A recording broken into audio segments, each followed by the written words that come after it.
There's one number that tells you, more honestly than any speech, any press conference, or any election, what the most powerful economic institution on earth actually thinks of you: the federal funds rate. When it's falling, the Federal Reserve is bailing somebody out. When it's rising, the Fed is squeezing somebody. And for the last 50 years, the story of that single number is the story of who got rescued, who got crushed, and when the Fed simply got it wrong. By the end of this video, you'll be able to read that number like Wall Street does. And you'll know why, as of this recording, it's frozen in the most uncomfortable spot in decades. Start with what the rate actually is, because it sounds boring and it's anything but. The federal funds rate is the interest rate banks charge each other overnight, and the Fed steers it.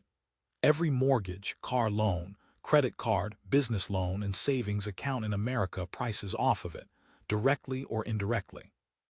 When the Fed moves that number, it isn't adjusting a dial in a vault somewhere. It's deciding whether money in your life gets cheaper or more expensive. That's why I call it the Fed's real approval rating, not what they say about the economy, but what they do to it. Now run the tape because the extremes are unbelievable. 1981, the Fed funds rate peaks near 20%. 20. Paul Volcker was strangling the worst inflation in American history, and he did it knowing it would cause a recession. It caused two back-to-back. Mortgages hit 18%. Farmers drove tractors onto the National Mall in protest. Home builders mailed Volcker 2x4s from houses they couldn't build. That is what squeezing looks like. It was brutal, it was deeply unpopular, and it worked. Inflation fell from 14% to 3%, and the Fed's credibility was reborn from the ashes of the 70s.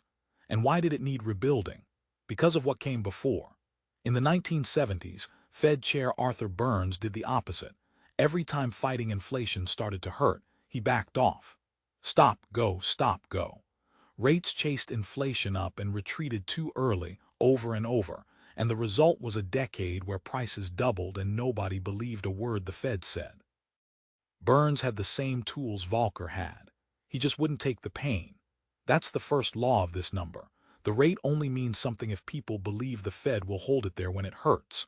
Then the pendulum swung the other way, toward the bailout era. October 1987, the market crashes 22% in a day, and new chairman Alan Greenspan floods the system with liquidity. Markets learn something they never forget. If stocks fall hard enough, the Fed will ride to the rescue. Wall Street literally named it the Greenspan put, free insurance, courtesy of the central bank. 2003, rates cut to 1% and held there while the housing bubble inflated. 2008, the bubble detonates and the Fed slams the rate to 0 and keeps it there for 7 straight years. 2020, pandemic hits, back to 0 overnight, plus trillions in bond buying.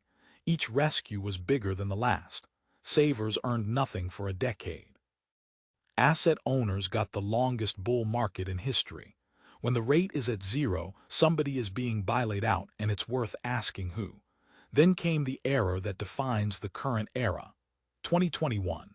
Inflation wakes up for the first time in 40 years, and the Fed calls it, their word, transitory. It wasn't. They kept rates at 0 for a full year while prices accelerated, then had to slam the brakes harder than any Fed in 4 decades. From 0 to over 5% in about 16 months, the fastest hiking cycle since Volcker. Mortgage rates tripled. Housing froze. 3 regional banks failed in a single spring, brought down by the speed of it. Transitory cost the Fed something it spent 40 years building, and both Wall Street and Main Street noticed. The people with the 20% playbook had missed the pitch. Which brings us to now. As of this recording, the Fed funds rate sits parked around 3.5 to 3.75%, cut down from the peak, then frozen. And that number is fascinating because it's the institutional equivalent of a held breath.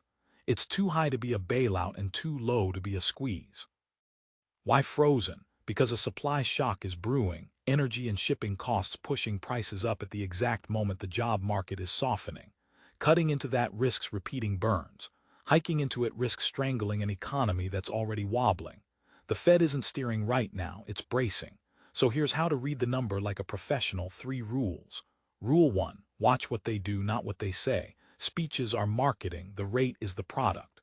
Rule 2. The direction matters more than the level. A cut from high rates while the economy is fine is a gift to markets. A cut while unemployment is spiking isn't a gift, it's a distress signal. And historically, the biggest stock market losses happened after the Fed started cutting in a panic, not while it was hiking. Rule 3. Pay attention to who benefits from each move. Zero rates bail out borrowers, governments, and asset owners while quietly taxing savers. High rates reward savers and punish anyone who needs to borrow, which, in a housing crisis, is an entire generation. The federal funds rate is the closest thing the economy has to a lie detector. Politicians can spin, CEOs can talk their book, but the rate tells you what the referee actually believes about inflation, about jobs, about how much pain the system can take. Right now, the referee is frozen at 3.5, watching an energy shock with one eye and a cracking labor market with the other, knowing that its credibility, rebuilt by Volcker, spent by transitory, may only have one more mistake left in it. If you want more breakdowns where the data does the talking, money, markets, and the institutions that move them, subscribe and hit the bell, because I cover the numbers behind the headlines every week. And tell me in the comments, what should the Fed do from here? Cut, hike, or keep holding its breath? The comment section here has been sharper than half of Wall Street lately. See you in the next one.